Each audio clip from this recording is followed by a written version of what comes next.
Aisha, our mother, and the mother of the believers, radiallahu anha, she says, إِذَا أَرَادَ اللَّهُ بِعَبْدٍ خَيْرًا, when Allah Azza wa Jal wishes well for one of His servants, He appoints for him or her 1 year before their death an angel that guides them aright, that directs them aright, and inspires them, like motivates them towards those right steps, those right decisions. حَتَّى يُقَالُ مَاتَ بِخَيْرِ مَا كَانَ, until the person winds up dying and people say, he died, she died in her best state ever.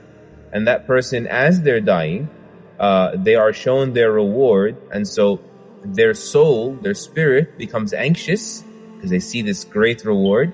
When they see their reward as they're dying, as the angel of death is there, and they see their reward, their soul gets anxious, and that is the moment, she says, when a person loves to meet Allah, and so Allah loves to meet them.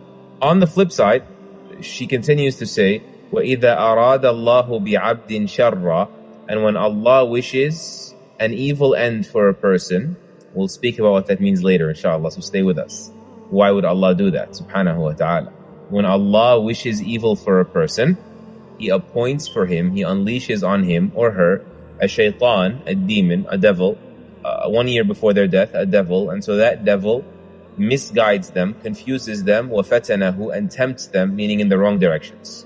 حَتَّى يُقَالُ مَاتَ بِشَرِّ مَا كَانَ, until it is said, when that person ultimately dies, a year later, this person died at their worst state ever. As that person is dying, when they see the punishment that awaits them, فَزِعَتْ نَفْسُهُ, their soul panics, it becomes frantic and tries to hide, as we know from other ahadith, and that is when a person hates to meet Allah, and so Allah Azza wa Jal hates to meet them.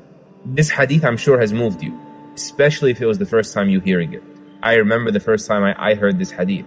It moved me deeply, and that a part of that is because it's your first time hearing it. It's not as famous of a wording as similar ahadith that say pretty much the exact same thing in Bukhari, in Muslim. And so there's a lesson there, front and center, that it's your job to keep your heart awake. And one of the ways to do that is to diversify, to change things up. When you hear something for the first time, or hear it again after a long time, it has a different effect.